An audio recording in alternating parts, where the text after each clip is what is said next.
ভার্সিটির মাঠ প্রাঙ্গণে ভরা জনসভায় এইমাত্র পিহু একটা নিরীহ অসহায় ছেলের গালে ঠাটিয়ে চর মেরেছে। তার দোষ, সে পিহুর অতি আদরের বড় বোন প্রিয়তা রহমানকে প্রপোজ করার দুঃসাহস করেছে। ওর ঠিক পাশেই প্রিয়তা ভয়ে ঠক ঠক করে কাঁপছে। একটা ছেলে ওকে সবার সামনে প্রপোজ করেছে, ভাবতেই ভয়ে শিবরে উঠছে বারংবার। পিহু দাঁতে দাঁত পিষে বলল, প্রপোজ করার জন্য আর মেয়ে পেলি না? শেষে আমার নাদান ভোলা ভালা বোনটাকেই ফাঁসাতে হলো। এর চেয়ে ভালো আমাকে প্রপোজ করতি। আমি কি একবারও বলেছি? মেরেছি চটকানা, তাই বলে কি প্রেম দেব না বল আমায়? ছেলেটা আহাম্মক বনে গেল। পিহু প্রিয়তা যমজ বোন, দুজন দেখতে সেম সেম হলেও আচার ব্যবহারে দুজনের মধ্যে আকাশ পাতাল তফাৎ।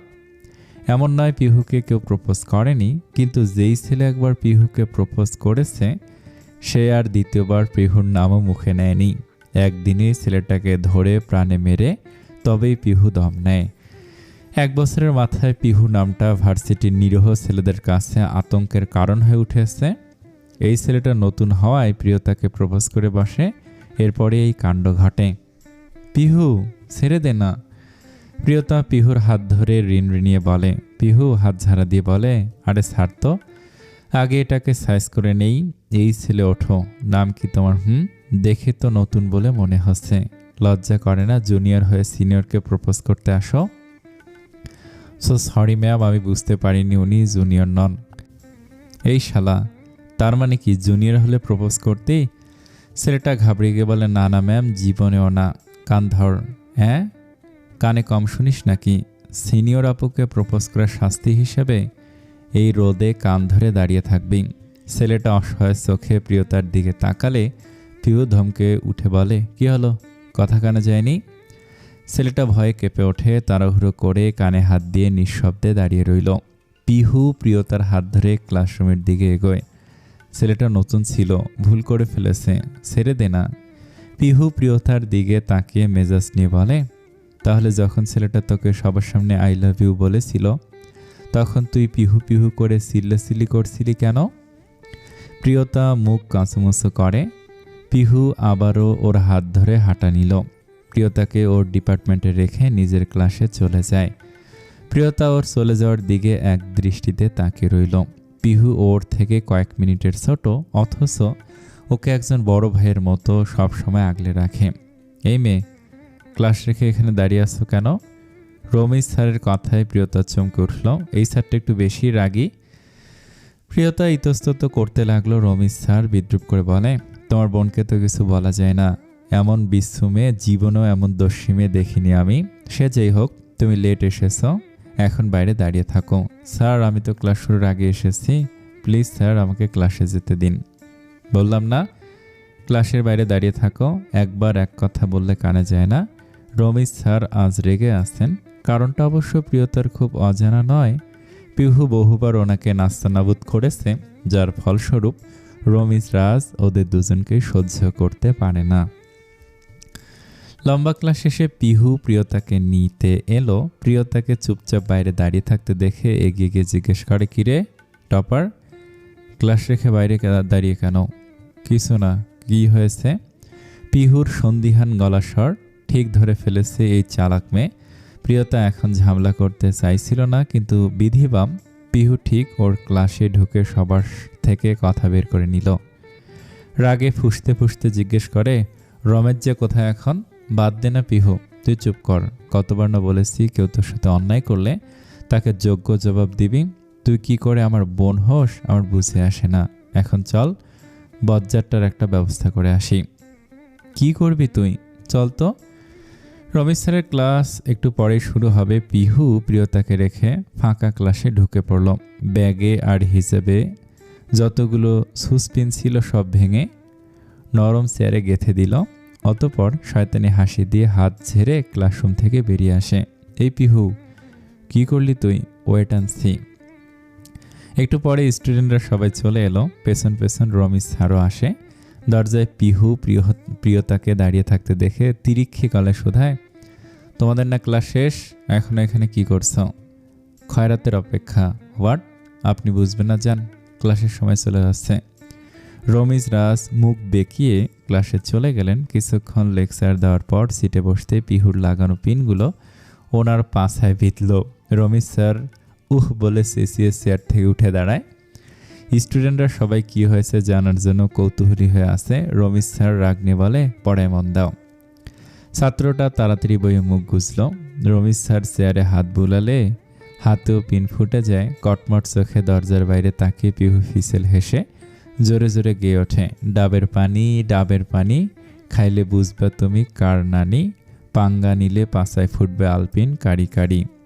পিহু, বিয়ে কবে করবে? সব রেখে আমার বিয়ে নিয়ে পড়েছো কেন? আমি এখন বিয়ে টিয়ে করতে পারবো না।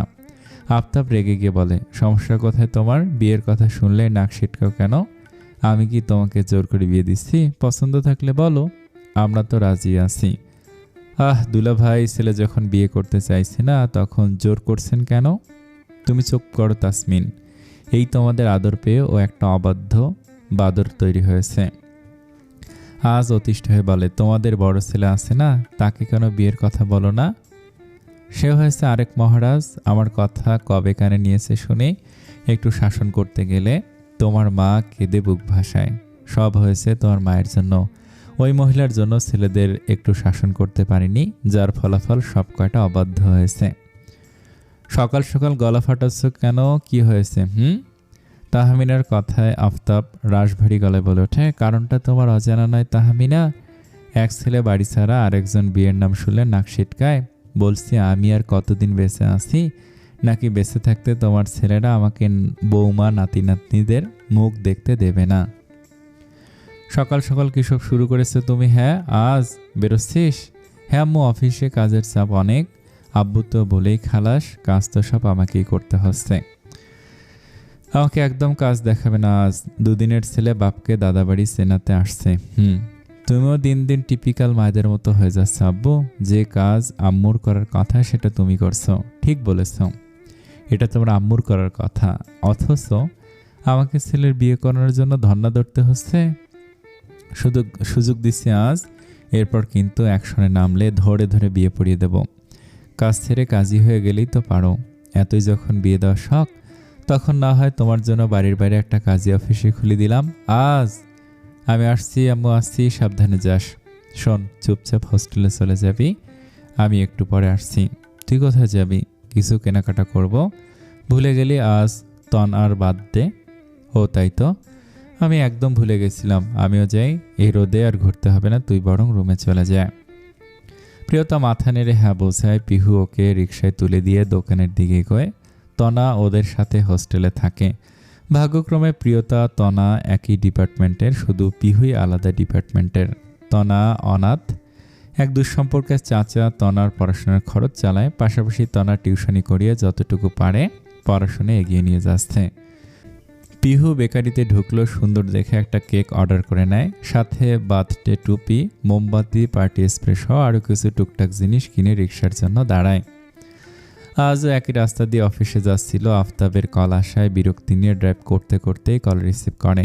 পিহু রিকশার আশায় রাস্তা পার হবে, এদিকে আসছিল। আচমকা আজের গাড়িটা ওর দিকে ধেয়ে আসলে পিহুর পা জমে যায়। আজ খেয়াল করতেই ফোন ফেলে তাড়াহুড়ো করে ব্রেক কষে। পিহুর হাত থেকে কেকটা রাস্তায় পড়ে যায়। আজ ভুল বুঝতে পেরে জলদি জলদি গাড়ি থেকে বেরিয়ে আসে। পিহু তখন পড়ে থাকা কেকটার দিকে তাকে রাগে ফেটে পড়ছে। সরি মিস, আমি খেয়াল করিনি। এক্সট্রিমলি সরি, আমি পে করে দেব, আপনি নতুন কেক কিনে নেবেন। একে তো দোষ করেছে, তার ওপর পিহুকে টাকার গরম দেখানো। পিহু পড়ে থাকা কেকটা তুলে সোজা আজের মুখে মেরে দেয়।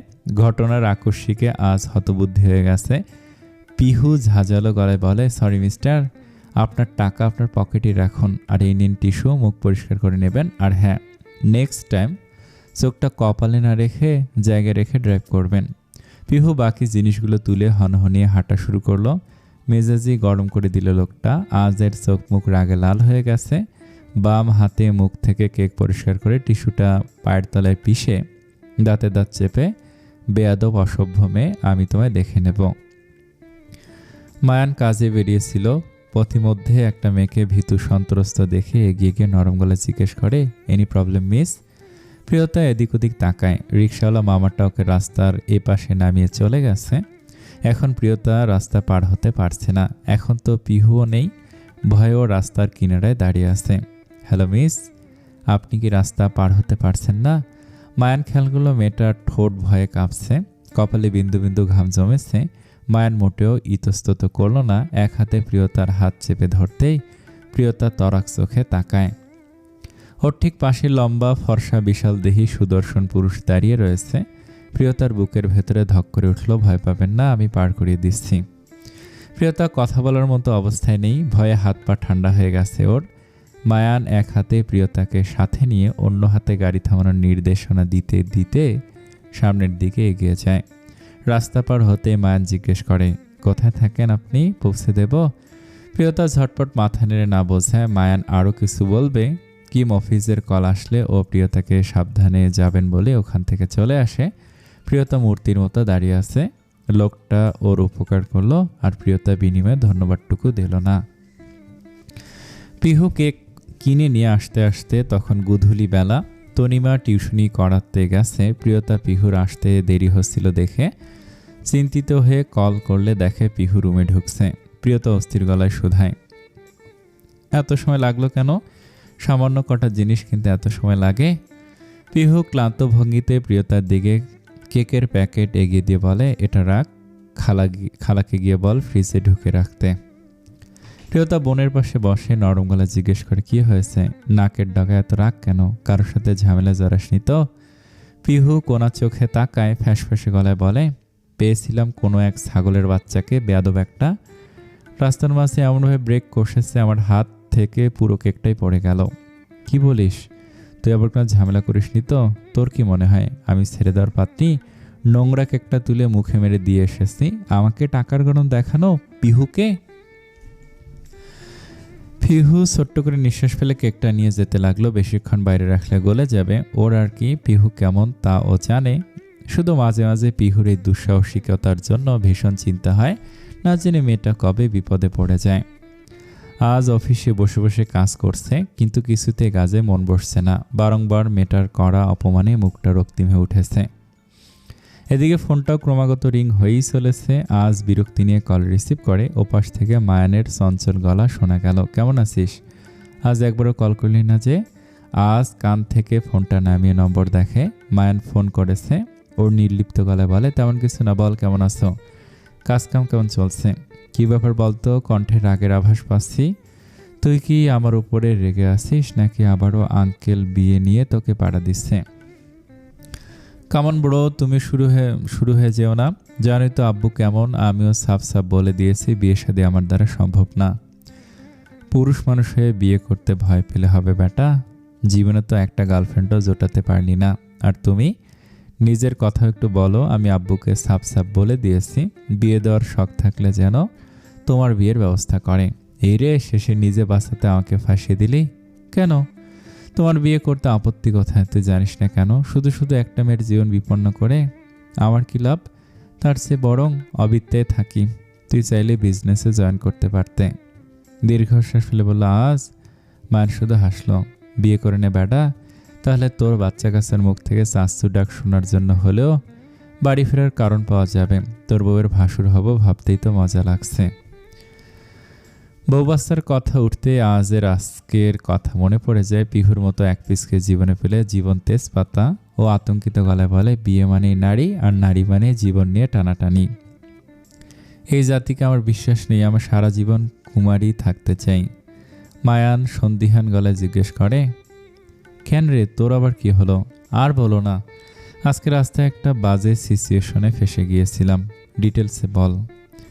আজ একটু চুপ থেকে সম্পূর্ণ ঘটনা বলতে মায়ান পেটে হাত দিয়ে হো হো করে হেসে ওঠে। আজ বিরক্ত হলো, চোখ মুখ কুঁচকে ধমকে বলে, এখানে হাসির কি হলো? এটা কি হাসির কথা? অবশ্যই। হাসতে হাসতে উত্তর দিল মায়ান, একটা মেয়ে তোর মুখে আজ রায়ানের মুখের ওপর কেক মেরে দিল। এই মেয়েকেই তো চাই বাবা, তাহলে তোর 14 গোষ্ঠী সোজা পথে চলে আসবে। লিসেন ব্রো, একদম বদদোয়া দেবে না। আমি শুধু ভাবছি কি সে হতভাগ্য পুরুষ যার কপালে এমন এক পিস রণচণ্ডী আছে। কে বলতে পারে হতভাগ্যটা তুই বের হলি? আস্তাগফিরুল্লাহ। সময় কথা বলবে। আচ্ছা আজ রাখি, কাজ আছে। আবার কোন ঝামেলা জড়াওনি তো? উদ্বিগ্ন ভরা গলায় বলল, আজ। আমার কাজ আবার কবে ভালো ছিল? আজ একটা দীর্ঘশ্বাস ফেলে বলে, সাবধানে থেকো আর নিজের যত্ন নিও। চল এখন রাখ, নয়তো একটু পর তোকে আমার ভাই কম, বউ বেশি মনে হবে। হোয়াট? এত কেয়ার তো ঘরের বউই করে, তাই না? তুইও না? আচ্ছা রাখছি, বাই। মায়ান ফোন পকেটে রেখে একটা বিল্ডিংয়ের ব্লু প্রিন্টে নজর দেয়। এবারের কাজটা একটু বেশি বিপজ্জনক হয়ে পড়েছে, কিন্তু কিছু করার নেই। মায়ান রেজা যে কাজে একবার হাত দেয় তা সম্পূর্ণ করেই থামে। তনিমা ক্লান্ত শরীরে রুমে ঢুকতেই বিভ্রান্তিকর দৃষ্টি ফেলল। পুরো রুম অন্ধকার করা। ও এদিক ওদিক তাকিয়ে ফোনের ফ্ল্যাশ অন করে পিহুকে ডাকে, পিহু, প্রিয়তা, আরে কোথায় তোরা? সব রুমে লাইট আছে, আমাদের রুমে নেই কেন? মামাকে ডাকতে হবে বোধহয়। এগুলো আর ভা। হঠাৎ করে আলো জ্বলে উঠল, সেই সাথে প্রচণ্ড শব্দ করে কালার পেপারগুলো তনিমার ওপর ঝরে পড়তেই তনিমা ভয়ে কেঁপে ওঠে। এসব কি? Happy birthday to you Tanima. Tanima বিস্ময়ে ভরা চোখে তাকিয়ে আছে। সামনেই প্রিয়তা কেক হাতে দাঁড়িয়ে আছে, আর পিহুর হাতে পার্টি স্প্রে। ও ভাবতেই পারেনি ওর মতো অনাথের জন্মদিনও কেউ মনে রাখবে, যেখানে তনিমা নিজেই তো ভুলে গিয়েছিল। প্রিয়তা মিষ্টি এসে তনিমাকে জড়িয়ে ধরে বলে, শুভ জন্মের তনিমা, অনেক অনেক হ্যাপি থাক, পৃথিবীর সব সুখ তোর কপালে লেখা হোক। তনিমা চোখে পানি সিকসিক করছে, যে কোনো মুহূর্তে ঝরে পড়বে তা। পিহু শাসালো, একদম কাঁদবি না, সিসকাদুনি একটা, চোখ মোস। কত কষ্ট করে এত কিছু অ্যারেঞ্জ করেছি জানিস? ছবি ভালো না আসলে তোর সাথে ব্রেকআপ। তনিমা পিহুর কথায় হেসে ফেলল, চোখ মুছে বলে, ভাগ্য তোরা ছিলি, নয়তো আমি একা একা কি করে থাকতাম। হয়েছে, চিন্তা করিস না। প্রিয়তার কোনো দেবর দেখে তোর সাথে ওর সিটিং করিয়ে দেব, এরপর দুজনে একসাথে থাকিস। আর তুই কেন বাদ পড়বি? আমরা তোকেও সঙ্গে নেব। প্রিয়, রাজি আসছিস তো? প্রিয়তা আতঙ্ক গলা বলে, একদম না। পরে দেখা যাবে পিহু ওর জামাই পেটাবে, আর শাস্তিস্বরূপ আমাকে শ্বশুরবাড়ির সবাই পিহুর সাথে প্যাকেট করে বাপের বাড়িতে পাঠিয়ে দিয়েছে। প্রিয়তার কথা শুনে তনিমা হেসে ফেলল। প্রিয়তার ঠোঁট কামড়ে বলে, ভুল হয়ে গেছে রে পিহু, আজ আম্মু একগুলো ছাড় দেবে না, জলদি কল কর। পিহু নিজেও ভুলে গিয়েছিল 2 মেয়ে শহরের বাইরে আছে। পিয়ালির একদম ইচ্ছে ছিল না, পিহুর জেদে তৌসিফ রাজি হয়েছে, তাই তো দুজনে বাইরে থেকে পড়ার সুযোগ পাচ্ছে।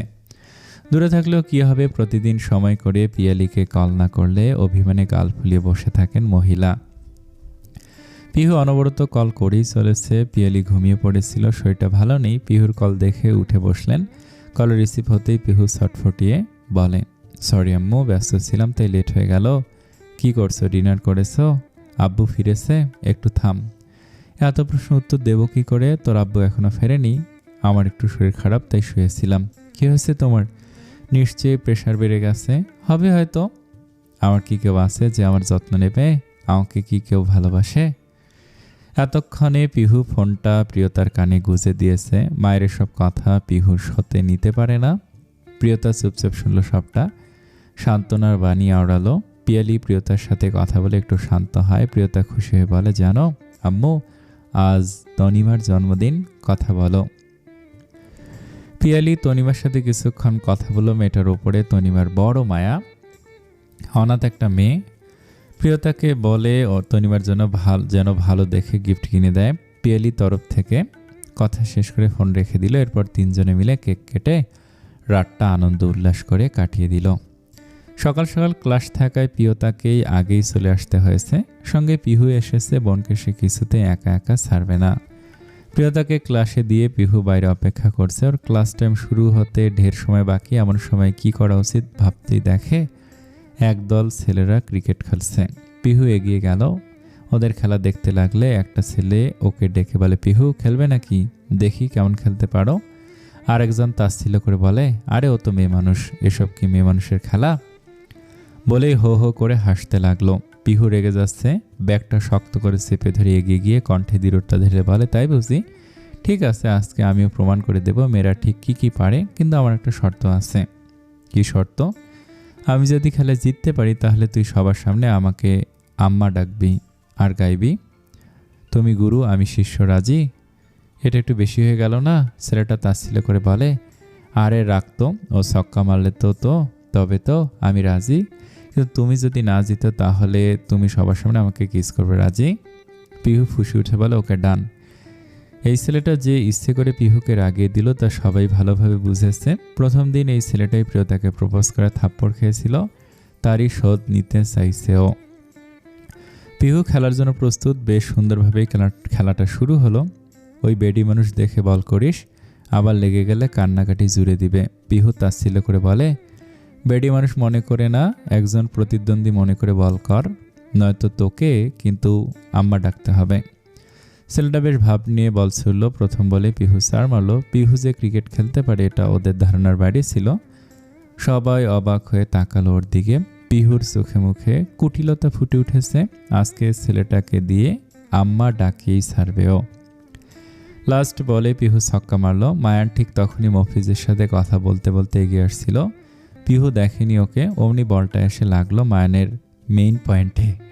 মায়ান আর্তনাদ করে হাত চেপে ধরে রাগ নিয়ে বলে, বাচ্চার বাপ হওয়ার কাম সারা, কোন শালায় আমার ভবিষ্যতে আঘাত করলো রে? মফিজ এদিক ওদিক তাকিয়ে ধীর গলায় বলে, ভাই শালা না শালি, শালির ঘরে শালি, ক্যাডারে আমার বউয়ের সম্পত্তিতে বুলডোজার চালালি, আয় সামনে আয় বলছি, আজ তোরই একদিন কি আমার একদিন। এদিকে পিহু জিতে যায় দাম্ভিক হাসি দিল। ছেলেটা মুখ ছোট্ট করে গেছে। পিহু কাঁধে ব্যাট নিয়ে ছেলেটার সামনে এগিয়ে গিয়ে দাঁড়ায়। কিরে বেডা, আম্মা ডাক। পিহু, আমি আম্মা ডাক বলছি। পিহু ধমকে উঠল। ছেলেটা কেঁপে উঠে বলে, আম্মা সরি পিহু। পিহু কুটিল হেসে বলে, তোর মতলব আমি জানি না, বুঝেছিস? আমাকে অপদস্থ করে এতই সোজা চাঁদ, যা ভাগ এখান থেকে। আর হ্যাঁ, গানটা তো মনে আছে না? গাইতে গাইতে যা।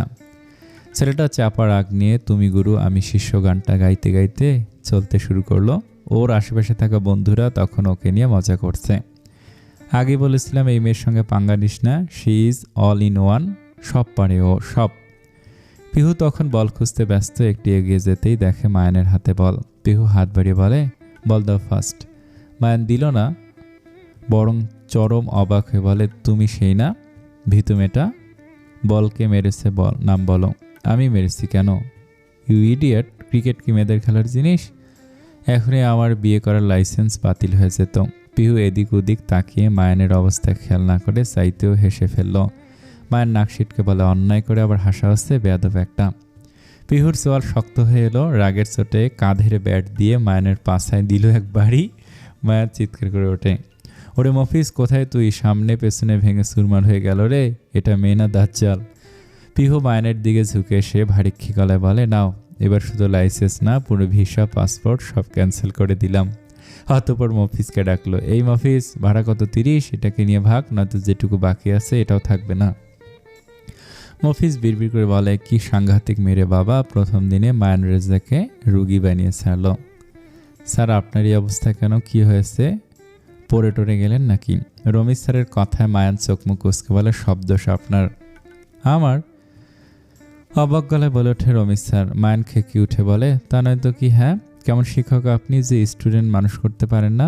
বাবারে বাবা, মেয়ে নয় তো যেন আগুনের গলা। আমার তো ভাবতে অবাক লাগে, ওই মেয়েটার আলাভোলা চেহারা দেখে আমি গলে গিয়েছিলাম। আরে যেই হাত ধরে আমি রাস্তা পার করিয়ে দিলাম, সেই হাতে আমার পশ্চাৎ দেশে কি পিটুনি না দিল। রমেশ স্যার কিছুই বুঝতে পারছে না মায়ান কার কথা বলছে। আপনি কার কথা বলছেন স্যার? আমি ঠিক বুঝে উঠতে পারছি না। থাকার বুঝে কাজ নেই, ক্লাসে চলুন। যে কাজে আসা সেইটা করি গিয়ে। আসুন আসুন। মায়ান মফিজকে কাজে লাগিয়ে ক্লাসে আসে। ইতিমধ্যে মায়ান যে গেস্ট লেকচারার হিসেবে পিহুদের ক্লাসের দায়িত্ব নিয়েছে, এটা সবার কানে বাতাসের মতো ছড়িয়ে পড়েছে। কথাটা পিহুর কানেও পৌঁছে যেয়ে প্রথম দেখায় মায়ানকে পিহুর একদম ভালো লাগেনি, তাই মনে মনে মায়ানকে অপদস্থ করার ফাঁদ পাতে। সবার অলক্ষ্যে বোর্ডে বড় বড় করে কিছু একটা লিখে শয়তানি হাসি দিয়ে নিজের জায়গায় গিয়ে বসে। রমিজ স্যার মায়ানকে ক্লাসে নিয়ে আসলে সকলে মায়ানকে দেখে ফিক করে হেসে ওঠে।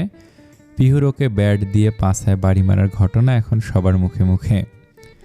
সবাই ফিসফিস করে কথা বলছে। রমিজ স্যার একটা ধমক দিয়ে বলে, সাইলেন্স, এটা কি মাছের বাজার? এত চিল্লাচিল্লি হচ্ছে কেন? এক মুহূর্তে সবাই চুপচাপ হয়ে যায়। পিহু তখন কলম হাতে নিয়ে কপালে স্লাইড করছে।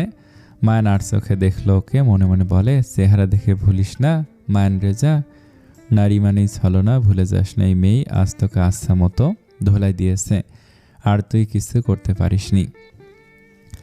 পরিচয় করিয়ে দেই, মিস্টার মায়ান রেজা তোমাদের নতুন লেকচারার। স্পেশালি তোমাদের জন্য ওনাকে গেস্ট লেকচারার হিসেবে নিয়ে আসা হয়েছে। পিহু বিড়বিড় করে বলে, গেস্ট না ছাই, চেহারা দেখলেই তো মনে হয় পিওর পাতাখোর।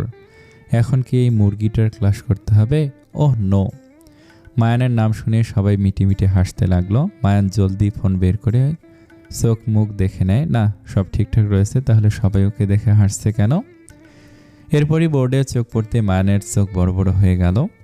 কেউ তার দক্ষ হাত চালিয়ে পুরো বোর্ড জুড়ে সুন্দর করে লিখছে, আমি মায়ান রেজা, থাকি মুরগির খাঁচায়, বন্ধুর নাম অফিস, ভাড়া চাইলেই বলবেন 30। সবিশেষ বলতে চাই, পড়ালেখা পারি না ভাই, আজাইরা ছিলেম বসে, তাই তো স্যার নিয়ে আইলো ধরে।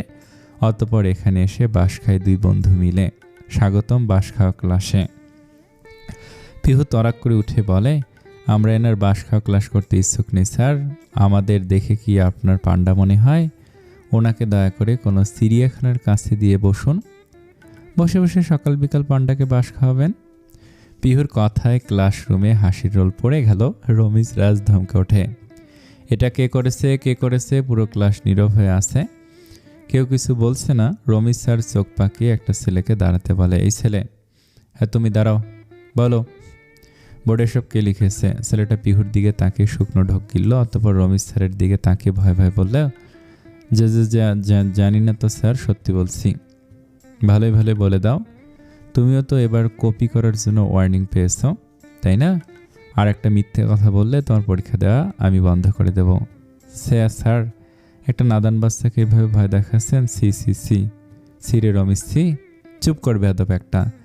আর এই তুমি বলছো না কেন, জলদি বলো। ছেলেটা ভয়ে কেঁপে উঠে বলে, পিহু করেছে স্যার।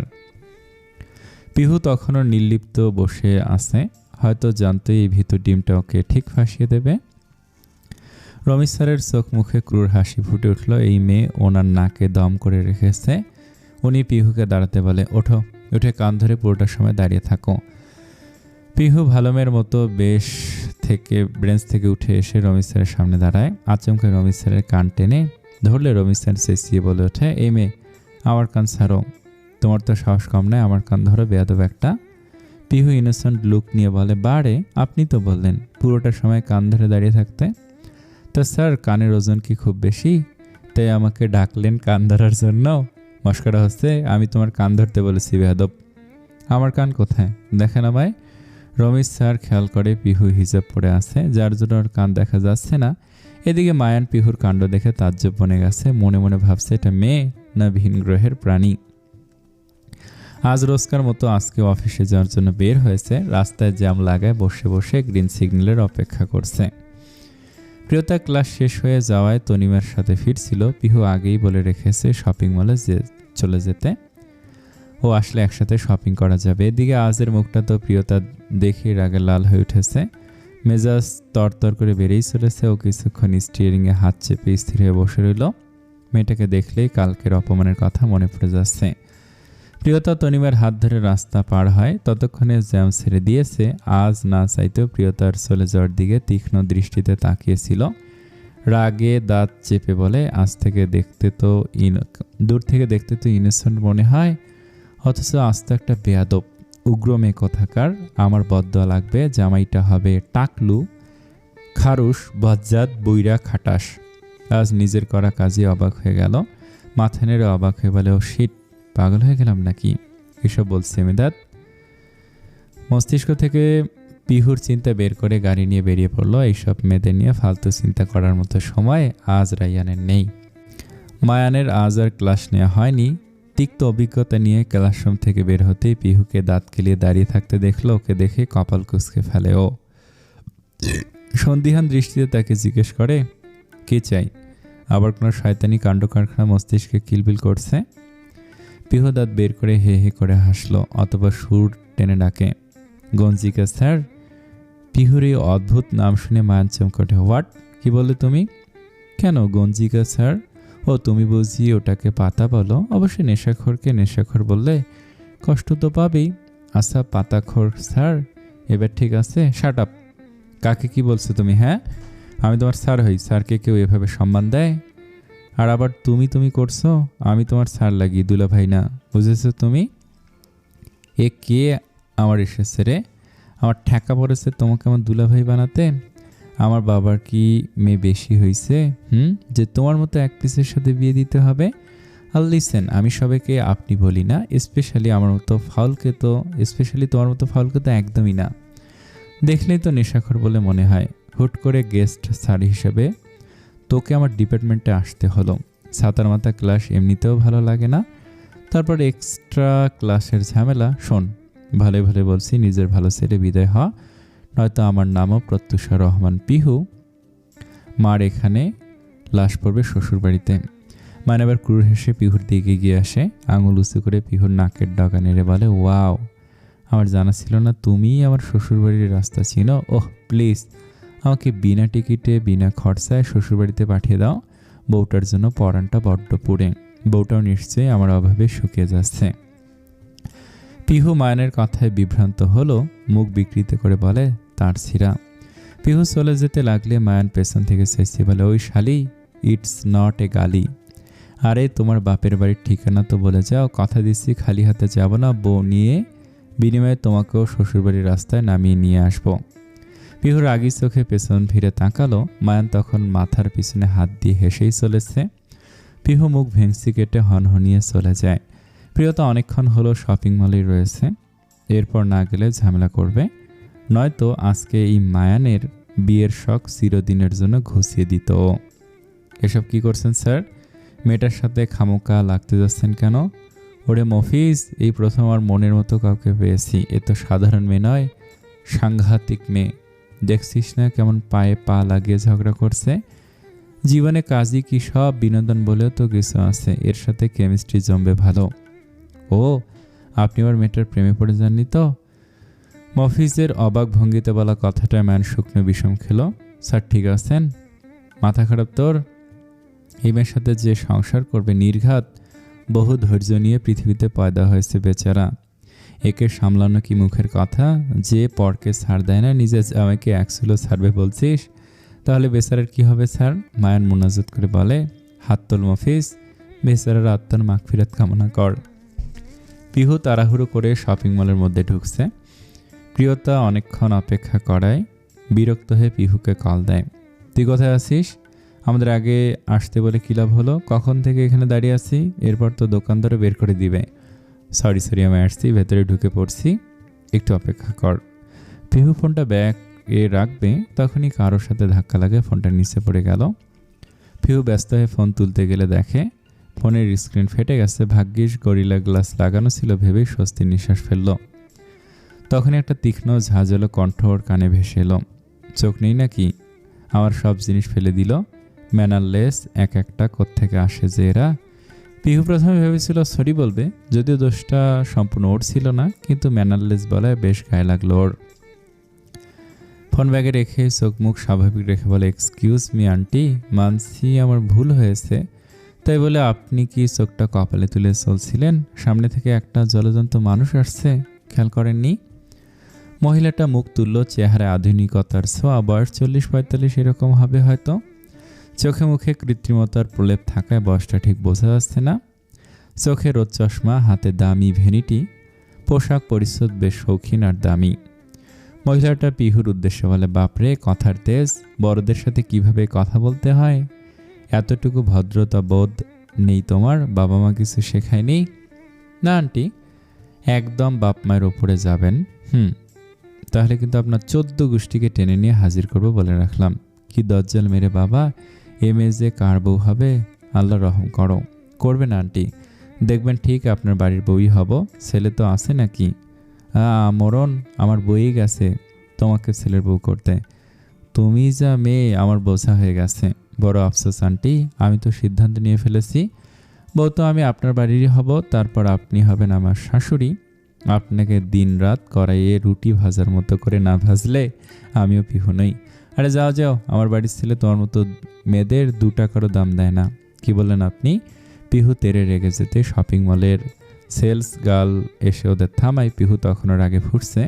মহিলাটার সাহস কত, পিহুকে নিচু দেখায়, অপমান করে। পিহুকে রাগে ফুলতে দেখে প্রিয়তা চিন্তিত হয়ে জিজ্ঞেস করে, তোর আবার কি হলো? এত রেগে আছিস কেন? রাগার তো কথা আমাদের, এত সময় কেউ লাগায়? আর বলিস না, একটা খচ্চর মহিলা মেজাজটাই খারাপ করে দিল, সাথে আমার ফোনটা ভেঙে দিচ্ছে। দেখ। তাই তো, কি করে হলো? কানাকুনো হলে যা হয় আর কি। নিজে দেখে চলবে না, আবার সব দোষ আমাকেই দিল। আবার বলে মেজে কার বাড়ির বউ হবে। তুই কি বললি? তনিমা আগ্রহী হয়ে জিজ্ঞেস করে। পিহু ঝোঁকের বসে বলে ফেলে, আমি বলে দিয়েছি উনি হবেন আমার ভবিষ্যৎ শাশুড়ি, আমি ওনার বাড়ির বউ হব। তাহলে চল, দাঁড়িয়ে কেন? হ্যাঁ, ওই বাড়ির বউ হতে হলে তো আগে বাড়িটা চিনতে হবে। জলদি চল, এখনো রাস্তায় গেলে পাওয়া যাবে বোধ হয়। অ্যাড্রেস নিয়ে আসি। তনিমা, রেগে যাচ্ছিস কেন? তুই তো বললি ওই মহিলার বাড়ির বউ হবি, এখন শ্বশুরবাড়ির ঠিকানা না জানলে বউ হবি কি করে? একদম মজায় নিবি না বলে দিলাম। তনিমা, তুইও না, চল তো এখন। জানিসই তো পিহু কেমন। আমি কেমন মানে? তুই কি এখন আমাকে দোষ দিবি? চেহারায় মিল না থাকলে আমি জীবনে বিশ্বাস করতাম না তুই আমার বোন। ভাগ্যিস তোরা টুইন হয়েছিলি, নামেই টুইন, কাজকাম সব তো বিপরীতমুখী। তোর শপিং করা লাগবে কিনা বল। লাগবে বোন, চল এখন। আন্টি গিফট দিয়েছে, না নিলে হয়? তাহলে দাঁড়িয়ে থেকে আমার মুখ না দেখে পা চালা, এরপর সন্ধ্যা হয়ে যাবে। তিনজনে নখঝোঁক করতে করতে মলের ভিতরে প্রবেশ করলাম। ওইদিকে তাসমিন রাগে ফুঁসছে, পিহুকে পেলে এখনই কাঁচা চিবিয়ে খাবে যেন। খালামণি, কি হয়েছে? এত রেগে আসছো কেন? হুট করে আমাকে ডাকলে যে? বাড়ি যাবো আমি। গাড়ি নিয়ে আসুনি? এত জলদি শপিং শেষ হয়ে গেল? দেখ আজ আমি কিছু শুনতে চাইছি না, আর না এখানে এক মুহূর্ত থাকতে চাইছি। একটা ফালতু জায়গা, যাকে টাকে ঢুকতে দেয় এইসব জায়গা তাসমিনের জন্য না। কেউ কিছু বলেছে? একটা বেয়াদব মেয়ে, বড়দের সাথে কিভাবে কথা বলতে হয় এতটুকু জানে না, ম্যানারলেস। আবার আমাকে বলে আপনার বাড়ির বউ হব। ছেলে আসতে তো, তুই একবার ভেবে দেখ কতটা নির্লজ্জ হলে এমনভাবে বলতে পারে। আজ নিজেও চিন্তায় পড়ে যায়, ওরও তো এমনই একটা বেয়াদব মেয়ের সাথে দেখা হয়েছে, তাও দুবার। মায়ান তো বলে দিয়েছে ওই মেয়ে আজের ঘরণী হবে। ইয়াল্লাহ, তাহলে আজ শেষ। এর চেয়ে ভালো আফতাবের পছন্দের মেয়েকে বিয়ে করে নেয়া। নিজের ভাবনায় আজ নিজে চমকে ওঠে। একটা মেয়ের ভয়ে আজ রায়ান বিয়ে করতে চাইছে। বিয়ের মতো একটা ফালতু চ্যাপ্টার নিজের জীবন ওপেন করার থেকে ভালো চিরকুমার হয়েই যা রবে। বিয়ে মানে আজের কাছে একটা এক্সট্রা ঝামেলা। অন্যের মেয়ের নখরা সহ্য করার মতো ধৈর্য আজের নেই। আচ্ছা ছাড়ো তো সব, চলো বাড়ি পৌঁছে দেই। তোর বান্ধবীর মেয়ে বিয়ে কবে? এই তো 3 দিন পর। তাই তো শপিং করতে এসেছিলাম, তাও পুরোপুরি শপিং করতে পারলাম কোথায়। আচ্ছা, বাকিটা অনলাইনে করে নিও। তাই করতে হবে দেখছি। এখন বাড়ি যাওয়া যাক, আমাকে আবার অফিসে আসতে হবে। চল, তোকে বেকায়দায় ফেলে দিলাম, কোনো ব্যাপার না, চল। মফিজ গালে হাত দিয়ে বসে আছে। মায়ানকে এভাবে বসে থাকতে দেখে ওর পাশে এসে বসে। ভারী হাতটা মফিজের কাঁধে রাখতে মফিজ চমকে উঠে তাকায়। কি ভাবছিস? মন কোথায় তোর? স্যার, আপনি কাকে ভাবছিলি? কোনো সুন্দরী ললনা বুঝি? মফিজ একটু লাজুক হাসে। মায়ান চোখ বড় বড় করে এক প্রকার চেঁচিয়ে বলে, আয়া মফিজ, তুই এমন হাসি দিলি কেন? তোরও কি চক্কর চলছে নাকি? আয় হায়, শেষে তুইও মুরগি বনে গেলি, আমি টেরও পেলাম না। কোথাকার শিয়ালিনী এই অকাম কুকাম করলো বল আমায়। মফিজ বোকা বনে গেছে। মায়ানের এমন অদ্ভুত রিয়াকশনে কি বলবে ভাষা খুঁজে পাচ্ছে না। মায়ান মফিজের কাছে এসে ওর কাঁধ ঝাঁকে বলে, কিরে বল, কোথাকার শেয়াল? আমার তো নাদুস নুদুস মুরগিটাকে বানিয়ে নিয়ে গেল। নাম বল। তো তনিমা। মায়ান ঠাস করে বসে পড়ল। মফিজ চকিতে জিজ্ঞেস করে, স্যার আপনি ঠিক আছেন? কি কথা শুনাইলি রে মফিজ, কি কথা শুনাইলি? দিনের শেষে রাতের আগে তুইও প্রেমে মরলি রে মফিজ, তুইও প্রেমে মরলি। মানে স্যার, আমি প্রেমে পড়িনি, প্রেম আমার ওপর এসে পড়েছে। হোয়াট? প্রেম আবার মানুষের ওপর কেমনে পড়ে? মফিজ এবার লাজুক হেসে বলে, তনিমাকে আমি রোজ টিউশনি করাতে যেতে দেখতাম। একই রাস্তা দিয়ে বাড়ি ফেরার রোজ ওর সাথে আমার দেখা হতো। দেখতে দেখতেই কেমন যেন মেয়েটার উপরে মায়া জন্মে গেল। এরপর প্রেম। দেখতে দেখতে প্রেম হয়ে গেল? তাহলে তো তোর টুরু লাভ আমার সাথে হওয়ার কথা। প্রতিদিন নিয়ম করে তুই আমার মুখ দেখিস, আমার সাথে খাস, ঘুমাস, আমরা তো একসাথে হিসুও করি। ভুলে গেলি সব? সিসি স্যার, কী সব বলেন? লোকে শুনলে উল্টাপাল্টা ভাববে। এ প্রেম কি সে প্রেম? বুঝিয়ে বল। এটা বুঝিয়ে বলার বিষয় নয়, আপনি যখন প্রেমে পড়বেন তখন আপনি বুঝে যাবেন। মায়ান তাচ্ছিল্য হাসি দিয়ে বলে, শোন, এই মায়ান রেজা কারো প্রেমে পড়বে না, আর না প্রেম মায়ান রেজার উপরে পড়বে। অমন মেয়ে জন্মেনি যাকে দেখে আমার কিডনি, লিভার, ফুসফুস কুসকুস হবে। বেঁচে আছেন মানে নিশ্চয়ই কেউ তো আপনার ভাগ্যে আছেই, হয়তো তার সাথে আপনার এখনো দেখা হয়নি, নয়তো তাকে দেখেও আপনি চিনতে পারেননি। সময় হলে ঠিক আপনাদের জুটি বেঁধে যাবে, দেখা যাবে। আগে বল, গায়ে হাত দিয়ে বসেছিলি কেন? গালে হাত দিয়ে? আরে বেটা, তোর তো আনন্দ করার সময়, গার্লফ্রেন্ড নিয়ে ঘুরে বেড়াবি, পার্কে যাবি, সিনেমা দেখবি, তুই কেন গালে হাত দিয়ে সেন্টি খেয়ে বসে থাকবি? আসলে স্যার, একটা ঝামেলা হয়ে গেছে। কি ঝামেলা? কাল তোর বার্থডে ছিল তো, আমার তো মনে ছিল না, একটা কলও করিনি, উইশ তো দূরের কথা। এখন ও আমার কল রিসিভ করছে না, কি যে চিন্তা আছে। কি ব্যাপার? মেয়ে মানুষ তো গিফটের পাগল, একটা পুতুল কিনে দেখা কর, ঝালমুড়ি খাওয়া, দেখবি সব ঠিক হয়ে গেছে। পুতুল? হ্যাঁ, ওই যে ছোট বাচ্চারা খেলে না ওইসব। তুই চাইলে পোপো বাঁশি বাজা জুতো কিনে দিতে পারিস। মফিজ তাজ্জব বনে গিয়ে অসহায় গলায় বলে, স্যার, ওটা আমার গার্লফ্রেন্ড, বাচ্চা নয় যে এসব কিনে দেব। তুই তোর গার্লফ্রেন্ডকে নাম ধরে ডাকিস না তো? তাহলে কি বলে ডাকিস? নিশ্চয়ই বাবু সোনা। হ্যাঁ, তাহলে তো বিষয়টা একই হয়ে গেল। আমাদের নানি দাদিরাও তো আমাদের বাবু সোনা বলেই ডাকতো, বাপ মাও বাবু বাবা বলতো। এইবার তুই বুদ্ধি খাটিয়ে বল, আমি কি ভুল কথায় বললাম? এই তোদের মতো নিব্বাদের জ্বালায় কখনো নিজের ছেলেমেয়েকে বাবু বেবি ডাকতে পারবো না। এই তো সেদিন শপিং মলে দেখলাম একজন মহিলা ওর বাচ্চাকে বাবু বলে ডাকছিল। মা, বাচ্চা তো জবাব নিল না, উল্টো বাচ্চার বাবা সবার সামনে উত্তর নিল। বাপ, বিষয়টা কোন পর্যায়ে চলে গেছে? আমার ভুল হয়ে গেছে স্যার, আমি আর জীবনে ওকে বাবু ডাকবো না। এবার তো কিছু উপায় বলুন। এভাবে রাগ করে থাকলে আমার হেভি চিন্তা হয়। তার ওপর ওর বাবা মা নেই। মায়ান একটু নরম হলো, এই একটা জায়গা আছে যেটা দিয়ে মফিজ মায়ানকে কাবু করে। সত্যি সত্যি মেয়েটার বাবা মা নেই? না স্যার, ও অনাথ, দুঃসম্পর্কের এক চাচার কাছে মানুষ হয়েছে, টিউশনি করিয়ে পড়াশোনা করছে। এমন মেয়ে কি তোর মতো গর্দভকে ডিজার্ভ করে? তুই তো কেয়ারলেস। কি বলেন স্যার? আমি ওকে ভালোবাসি। ওকে জিজ্ঞেস করবেন আমি ওর কেয়ার করি কি না। তা তো দেখা হলে জেনেই নেব। সে যাই হোক, আপাতত মেয়েটাকে ডাক, কথা বলে দেখি। আপনি আমার হয়ে কথা বলবেন? মফিজের চোখ খুশিতে চকচক করছে। মায়ানোর খুশিতে এক বালতি পানি ঢেলে দিয়ে বলে, আমি তো এটা দেখব তুই আদৌ মেয়েটার যোগ্য কিনা। মেয়েটা ভালো হলে তোর সাথে কাটসাট। একটা মেয়ের জীবন বাঁচানোর দায়িত্ববান নাগরিক হিসেবে আমার কর্তব্য। স্যার, চুপ কর, এখনো টেক্সট করে দেখা করতে বল। মফিজ মুখ লটকিয়ে তনিমাকে দেখা করার জন্য মেসেজ করলো। এমনিতেই কাল রাত থেকে কম রিকোয়েস্ট তো আর করেনি। সব দোষ শালার ফেসবুকের নোটিফিকেশন। আসলো তো আসলো, বার্থডে শেষ হওয়ার পরেই আসতে হলো। কি হয়েছে, মন খারাপ? প্রিয়তা তনিমার পাশে এসে বসে। তনিমা মন খারাপ করে বলে, তেমন কিছু না। আমার কাছে লুকাবি? মাহফুজ ভাইয়ের সাথে ঝগড়া হয়েছে? না, কাল আমার জন্মদিন ছিল, অথচ ও আমাকে একটা কলও করেনি। এটা নিয়ে একটু ঝামেলা করে ফেলেছি।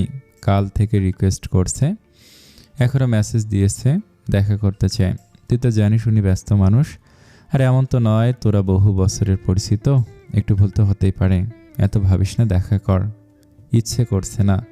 তাহলে মন খারাপ করে আসিস কেন এমনি? তোরা দুটো এখানে বসে কি করছিস? আর তোর মুখটা কালো হয়ে আসছে কারণ কি হয়েছে? পিহুকে দেখে দুজনে চমকে ওঠে। প্রিয়তা তনিমাকে কনি দিয়ে গুঁতো মেরে হাসার ইঙ্গিত দিয়ে বলে, আরে তেমন কিছু না, তুই বস না। তোরা আমার থেকে কিছু লুকাচ্ছিস নাকি? আমার কেমন যেন সন্দেহ হচ্ছে।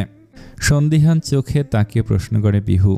প্রিয়তার চোখ মুখ শুকিয়ে আসে। পিহু যদি জানতে পারে তনিমা প্রেম করছে আর ও কিছু জানে, তাহলেই সেরেছে। আজকে তনিমার ব্রেকআপ হওয়া পাক্কা। আরে না না, তুইও না কি সব ভাবিস। তনিমার বামের কথা মনে পড়ছিল, তাই একটু মন খারাপ করছিল। আরে আমরা আসি না, চল তোর মন ভালো করে দেই, বাইরে থেকে ঘুরে আসি। তোর তো মালাইসা প্রিয়, এই সুযোগে মালাইসা, চিকেন রোল আর স্ট্রিট বার্গার টেস্ট করে আসা যাবে। এখন? না না থাক। কেন? খালারা বকবে। কিচ্ছু বলবে না, আমি ম্যামের থেকে পারমিশন নিয়ে এসেছি। চল তো। তনিমা প্রিয়তার দিকে অসহায় চোখে তাকালো। এতটুকুতেই প্রিয়তা যা বোঝার বুঝে গেছে, কিন্তু কিছু করার নেই। পিহুকে বোঝাবে কে? আজকে না গেলে হয় না পিহু? কেন? তোর আবার কি হলো? দেখ, অনেক কষ্টে পারমিশন পেয়েছি, এখন কোনো বাহানা দিবি না। উই মা, আমার পেট। প্রিয়তার পেট চেপে ধরায় পিহু চমকে ওঠে। বিচলিত হয়ে জিজ্ঞেস করে, কি হলো? পেটে ব্যথা করছে রে পিহু, সকাল থেকে অনেক ভাজা পোড়া খেয়েছি তো, মনে হয় গ্যাস্ট্রিক হয়ে গেছে, আজকে আর বাইরে না যাই। আমি বুঝেছি সবই তোর না যাওয়ার ধান্দা, তুই তো আবার পড়ুয়া। আচ্ছা, তোকে যেতে হবে না, তনিমা আর আমি যাব, তুই থাক। এরপর যখন ছবি তুলে দেব তখন জিভ দিয়ে লোল পড়বে, আমাদের দোষ দিতে পারবি না। তনিমা পিহুর ওপরে একটা কথা বলতে পারল না, মুখটা শুকিয়ে গেছে ওর। প্রিয়তা অসহায় চোখে তাকালো একবার, এরপর দীর্ঘশ্বাস ফেলে ওখানে বসে রয়। তনিমার হয়ে প্রিয়তা মফিজের সাথে দেখা করতে এসেছে, এই প্রথম পিহু বা তনিমা ব্যতীত একা একা কোথাও এসেছে, তাও একজন অপরিচিত মানুষের সাথে দেখা করতে। তাড়াহুড়োয় তনিমা মফিজের ছবি প্রিয়তাকে দেখাতে পারেনি, শুধু বলেছে কোথায় আর কত নম্বর টেবিলে বসে থাকবে। প্রিয়তা শুধু মফিজের সাথে দেখা করে ওদের মিটমাটটা করিয়ে দেবে, ব্যাস। প্রিয়তার মুখে মাস্ক, শুভ্র রঙা চুড়িদার পরেছে, মাথায় হিজাব পরা, হাতে পুঁথির পার্স। ও রিক্সা থেকে নেমে নির্দিষ্ট গন্তব্যে এসে পৌঁছায়। এই ক্যাফের দ্বিতীয় তলার 3 নম্বর টেবিলে মফিজের অপেক্ষা করার কথা। প্রিয়তা এদিক ওদিক তাকিয়ে ইতস্তত এগিয়ে গেল। ক্যাফেতে ঢুকতে দাঁড়ানোকে ওয়েলকাম জানায়। প্রিয়তার একটু ভালো লাগলো, হাসি মুখে ভেতরে প্রবেশ করে। এদিক ওদিক তাকিয়ে মফিজকে খুঁজছে। May I help you ma'am, আপনি কি কাউকে খুঁজছেন? ওয়েটারকে দেখে প্রিয়তা একটু স্বস্তি পেল, ধিমি গলায় বলে, 3 নম্বর টেবিলটা কোন দিকে? এই তো ম্যাম, কর্নারের দিকটায়, ধন্যবাদ। ওয়েটার হাসি মুখে বিদায় হলো। প্রিয়তা দেখলো কেউ একজন উল্টো পিঠ হয়ে বসে আছে। মফিজ ভেবে ও খুশি হয়ে গেল, যাক, ওকে বসে থাকতে হবে না, তাহলে শুধু তনিমার কথা বলেই চলে যেতে পারবে। প্রিয়তা টেবিলের সামনে গিয়ে দাঁড়ায়, ওকে দেখেই টেবিলে থাকা ব্যক্তিটি উঠে দাঁড়ায়, ইশারায় চেয়ারে বসতে বলে। প্রিয়তা সৌজন্যতামূলক হাসি দিয়ে নীরবে বসল। লোকটার মুখে মাস্ক, বেশ গোছানো আর পরিপাটি হয়ে এসেছে। ধূসর রঙের শার্ট, প্যান্ট, চুলগুলো একটু এলোমেলোভাবে কপালে ছড়িয়ে রয়েছে। প্রিয়তা খুব একটা খেয়াল করলো না, একবার বসার সময় চোখে চোখ পড়তেই মনে হলো চোখ দুটো এর আগেও কোথাও দেখেছে, কিন্তু ঠিক কোথায় দেখেছে মনে করতে পারলো না। কি খাবে বলো? প্রিয়তা বারণ করে বলে, না না, আমি শুধু কথা বলেই চলে যাব। আরে এই তো এলে, এখনই চলে যাবে? অর্ডার করি, একটু গল্প করি, তারপর আমি পৌঁছে দিয়ে আসবো। প্রিয়তা এখন লজ্জা পাচ্ছে, ওর এখানে আসা উচিত হয়নি। নিশ্চয়ই তনিমা প্রিয়তার বিষয়ে মফিজকে আগেই বলে রেখেছে, নয়তো ওকে এত আপ্যায়ন করছে কেন? প্রিয়তা বিনয়ী হয়ে বসে রইল। ব্যক্তিটা নিজে থেকে কফি অর্ডার করলো, সাথে কিছু স্ন্যাক্স। প্রিয়তা তখনও চুপচাপ বসে আছে। এবার ব্যক্তিটি মুখ খুলল, মফিজের মতো একটা গাধার প্রেমে পড়লে কি করে? না মানে তোমার রুচিতে প্রশংসা না করে পারছি না। এমনি তো মফিজ ভালো ছেলে, তবে একটু কেয়ারলেস টাইপের। চিন্তা করো না, আমার সাথে থাকতে থাকতে ঠিক হয়ে যাবে। প্রিয়তা চমকালো, এই লোক কি ওকে তনিমা ভাবছে আর মফিজের বিষয়ে কথা বলছে মানে? তাহলে এটাকে? প্রিয়তা এক কদমে মুখের মাস্ক খুলে চমকিত হয়ে জিজ্ঞেস করে, আপনি মাহফুজ ভাই নন? প্রিয়তার চেহারা দেখে মায়ান ঠাস করে বসা ছেড়ে উঠে দাঁড়ায়, একটানে মুখের মাস্কটা খুলে চেঁচে বলে, এই শালি তুমি? প্রিয়তা অপমানিত হয়ে চাপা ক্ষোভ প্রকাশ করে বলে, আপনি আমাকে গালি দিলেন? মায়ান ওকে বোঝাতেছে, আরে না না, এটা গালি না, আদরের ডাক শালি, তুমি বুঝবে না, তুমি যে অনাথ এটা আমার আগেই বোঝা উচিত ছিল। বাপ মায়ের শিক্ষা না থাকলে কোনো মেয়ে এমন লেডি মাস্তান হয়? আহারে, আগে বলবে না তোমার সাথে অনেক খারাপ ব্যবহার করে ফেলেছি শালি, আমার আবার ভেবো না গালি। কিন্তু মফিজ আমাকে কেন বললো না তুমি তনিমা? শালার মফিজ আমার সাথে এমন খেলা খেললো। বারবার অনাথ বলায় প্রিয়তা রেগে গেল। কে বলেছে আমি অনাথ? বাপ মা থাকতে আমাকে অনাথ বানিয়ে দিলেন, আবার শালি বলে গালিও দিচ্ছেন। এটাও বলছেন শালি মানে গালি নয়? আচ্ছা, আমারই ভুল, তুমি বসো, পানি খাও শালি। মায়ান প্রিয়তার দিকে পানির গ্লাস এগিয়ে দিতেই প্রিয়তা গ্লাসটা তুলে নিয়ে সবটুকু পানি মায়ানের মুখে মেরে দিল। মায়ান তৎক্ষণাৎ চোখ বন্ধ করে নেয়, কিন্তু তাতে কি? ওর ফিটফাট হয়ে সেজে আসার উপরে প্রিয়তার এক গ্লাস পানি সব ধুয়ে দিল। প্রিয়তা চেঁচিয়ে উঠল, আর একবার শালি বললে এটা দিয়ে মাথা ফাটিয়ে ফেলবো বেয়াদব। একদিন আমাকে রাস্তা পার করে দিয়েছিলেন, ভেবেছিলাম আপনি হয়তো ভালো মানুষ, কিন্তু মোটেও না। আপনার মতো অসভ্য বেয়াদব মানুষ আমি দুটো দেখিনি। কথায় কথায় গালি দিতে লজ্জা করে না? শ্বশুরের ঘরের শালি, এই মফিজ, আজকে তো ব্রেকআপ, হয় আমি নয়তো এই মেয়ে, যে কোন একটাকে বেছে নিবি তুই। মায়ানের চিৎকার চেঁচামেচিতে ক্যাফের সবার দৃষ্টি এখন মায়ান প্রিয়তার দিকে। তবুও ভালো কর্নারের দিকে আছে ওরা, এদিকে লোকজনের চোখ খুব একটা পড়ে না। এতক্ষণে প্রিয়তার হুঁশ ফিরল। ছোটবেলায় গ্রামের তথা কথিত কাজিনেরা পিহু ভেবে প্রিয়তাকে শালি বলে খাপাতো। প্রিয়তা অতিরিক্ত ভদ্র আর শান্ত বাচ্চা হয়, শালি যে একটা গালি, এটার জের ধরে মনে করতো সবাই বিনা কারণে ওকে বকা দিচ্ছে, ব্যাস। তখন থেকে শালি ডাক শুনলেই ওর ভেতর থেকে পিহুর সত্য বেরিয়ে আসে। আচরণ হয়ে যায় পিহুর মতো তেজি রাগী। সবাই কতবার বুঝিয়েছে শালি মানে শালিকা, একটা সম্পর্ক। প্রিয়তা মানতে নারাজ। টিপু কাকা ওর বউকে শালি বলে বকা দিত। ওর ভাষ্যমতে শালি মানেই গালি। মফিজ এলো কিছুক্ষণ পর, সঙ্গে তনিমাও আছে। পিহুকে মিথ্যা বলে বেরিয়েছিল। প্রিয়তা একা কি করছে ভেবে বিচলিত হচ্ছিল। মফিজের বলা জায়গায় আসতেই নিচে মফিজকে দাঁড়িয়ে থাকতে দেখে অবাক হলো। জিজ্ঞেস করে, তুমি এখানে? মফিজ নিজেও চরম অবাক হয়েছে। একে তো না জানি মায়ান তনিমার কাছে ওকে নিয়ে কি বলেছে, ভাবতে ওর কলিজার পানি শুকিয়ে এসেছিল। এরপর তনিমাকে সামনাসামনি দেখে ও তো চরম অবাক। তুমি এখানে থাকলে স্যারের সাথে কে?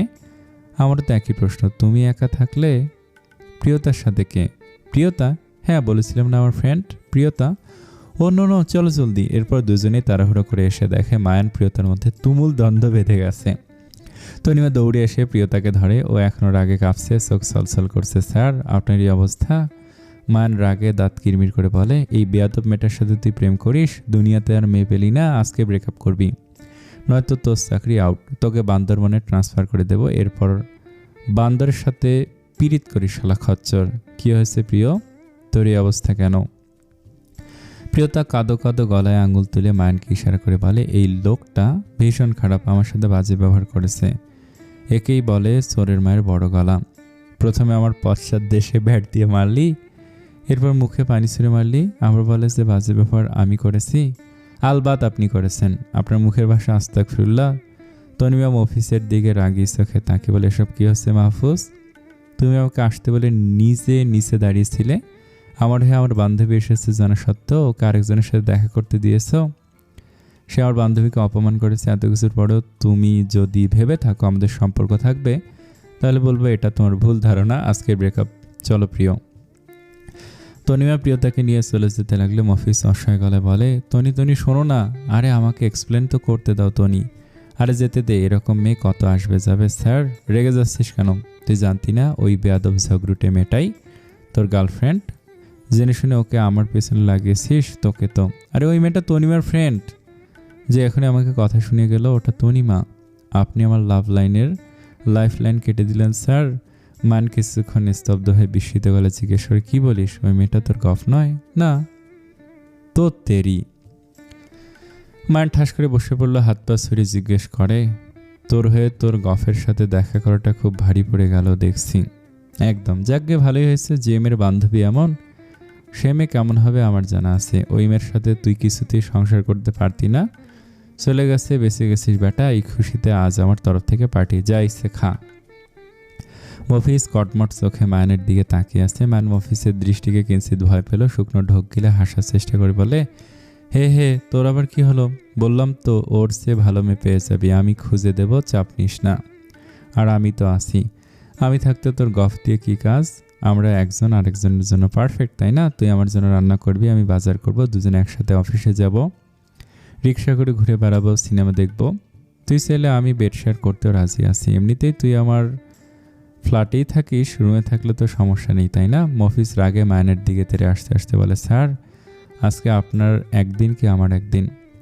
আপনি কি আপনার গিয়ে বলে মনে হয় আপনাকে আমার? লোকে জানলে মেয়ে বিয়ে দেবে আমাদের সাথে। মায়ান মফিজের দিকে তেরে আসা দেখে জলদি উঠে বলে, জীবনের জন্য মেয়ে আর বিয়ে নট ইম্পর্টেন্ট, বুঝলি মফিজ? বিয়ে করা মানেই স্বাধীন জীবনটা ব্রিটিশ রানীর হাতে তুলে দেয়া। আমি তোকে বাঁচিয়ে দিলাম স্যার, পালাও। তোরা দুটো তো কোথায় গিয়েছিলি? তনিমা প্রিয়তাকে নিয়ে রুমে ঢুকতেই দাননের মতো দরজায় পিহুকে দাঁড়িয়ে থাকতে দেখল। পিহুর প্রশ্নে দুজনে থতমত খেয়ে কাপড়ের মুখ ছাঁচি করতে লাগলো। পিহু সন্দিহান চোখে প্রিয়তার দিকে এগিয়ে আসে, আঙুল দিয়ে থুতনি উঁচু করে তীক্ষ্ণ গলায় প্রশ্ন করে, কেঁদেছিস কেন? প্রিয়তা চমকে উঠে কাঁপা গলায় বলে, কই না তো। একদম মিথ্যে বলবি না। গালে এখনো শুকনো পানির দাগ লেগে আছে। সত্যি করে বল আপু, পড়ে গিয়েছিল। তনিমা ফট করে বলে ওঠে। প্রিয়তা কিঞ্চিত অবাক হয়ে ওর মুখের দিকে তাকায়। পিহু বিচলিত হলো। প্রিয়তার হাত টেনে ধরে ভেতরে নিয়ে আসাতে জিজ্ঞেস করে, পড়লি কি করে? কোথায় গিয়েছিল? দেখি কোথায় লেগেছে দেখা। বাগানে গিয়েছিল, আসার সময় হোঁচট খেয়ে পড়ে যায়। মাটিতে পড়েছে, তাই খুব একটা লাগেনি। এই কাদামাটিতে পড়লে তো পোশাক নোংরা হওয়ার কথা। তোর পোশাকে তো এতটুকু ময়লা লেগে নেই। তনিও এবার পুরোপুরি ফেঁসে গেছে। পিহুকে মিথ্যে বলে বোকা বানানো কি এতই সোজা? বাধ্য হয়ে প্রিয়তাকে সবটা সামাল দিতে হলো। ও পা ধরে বিছানায় বসে পড়ে, আত্মচিৎকার করে বলে, তুই কি এখন আমাকে দেখবি নাকি আমার জামা কাপড় চেক করবি? তুই কি ছোট বাচ্চা যে চলতে ফিরতে পড়ে যাস? কোথায় ব্যথা পেয়েছিস বল? প্রিয়তা মিশিমিশি হাত এগিয়ে দিয়ে বলে, এইখানে। পিহু খেয়াল করলে একটু লালচে হয়েছে পুরোটা পথ। তনিমা ওর হাত ধরে ছিল, তাই হয়তো দাগ হয়ে গেছে। পিহু অ্যান্টিসেপটিক ক্রিম নিয়ে এলো, খুব যত্ন করে প্রিয়তার হাতে লাগিয়ে দিতে দিতে বলে, তোকে আর বিয়ে দেওয়া লাগবে না। তুই যে মেয়ে, ফুলের টকা লাগলো জ্ঞান হারাবি। আব্বু আম্মু যে তোকে নিয়ে কি করবে? তুই আসিস কি করতে? তোর জন্যই তো এত দূর আসা। হ্যাঁ হ্যাঁ, সব তো আমার জন্যই। আম্মু ঠিকই বলে, তোকে বিয়ে দিলে তোর জামের শালি হয়ে আমাকেও আধা ঘরোয়ালির মতো তোর শ্বশুরবাড়িতে থাকতে হবে। আবারও শালি শব্দটা শুনে প্রিয়তার মেজাজ বিগড়ে গেল। ফুঁসে উঠে বলে, খবরদার শালি বলবি না। যত নষ্টের গোড়াই ডাকটা। আমার জামাইকে বলবো তোকে যেন নাম ধরে ডাকে, নয়তো বোন বললেও আমার কোনো আপত্তি নেই। স্যার শালির মতো এত সুন্দর একটা ডাক রেখে বোন হতে আমার বইই গেছে। বোন হলে তোর বরের সাথে মজা করব কি করে? ব্যাটাকে আস্থা করে শিক্ষা না দিলে যে শালি জাতিতে দাগ পড়ে যাবে। আমার যে দুলাভাই হবে তাকে হাড়ে হাড়ে টের পাওয়াতে পিহু কি জিনিস। তার বলতে, শোন পিহু, এর চেয়ে ভালো তোরা দুই বোন একই বাড়িতে বিয়ে করে ফেল, তাইলে তো ল্যাটটা চুকে যায়। আইডিয়া মন্দ না, চান্স একটা নেওয়াই যায়, কিন্তু এই মুরগি দুটো আছে কোথায়? মফিজ গালে হাত দিয়ে মনমরা হয়ে বসে আছে। মায়ান টেরা চোখে দেখলো ওকে। মফিজ মায়ানের ওর দিকে এইভাবে তাকিয়ে থাকতে দেখে তিরিক্ষি গলায় বলে, কি দেখেন, খুব মজা লাগছে তাই না? মার কসম স্যার, একবার আপনি কারোর প্রেমে পড়েন, আজকের দিনের শোধ আমি কড়াই ঘন্টায় বুঝে নেব।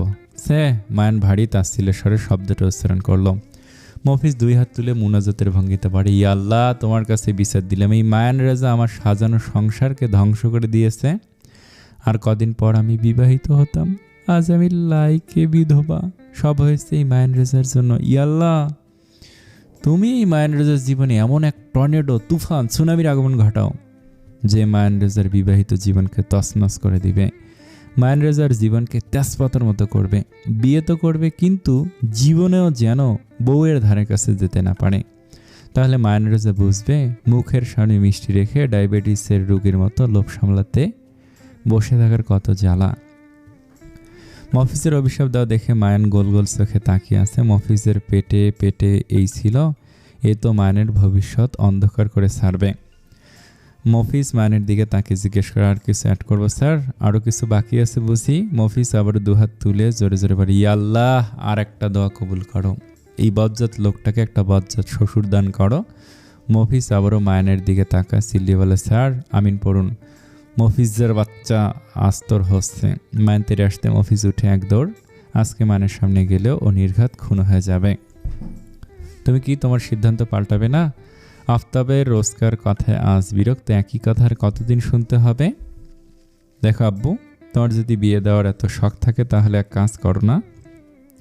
আগে বলেছি কাজী অফিস খুলে বসে পড়ো, তবু আমাকে আর জ্বালিও না। আমিও তোমাকে বলছি বিয়েটা করে নাও।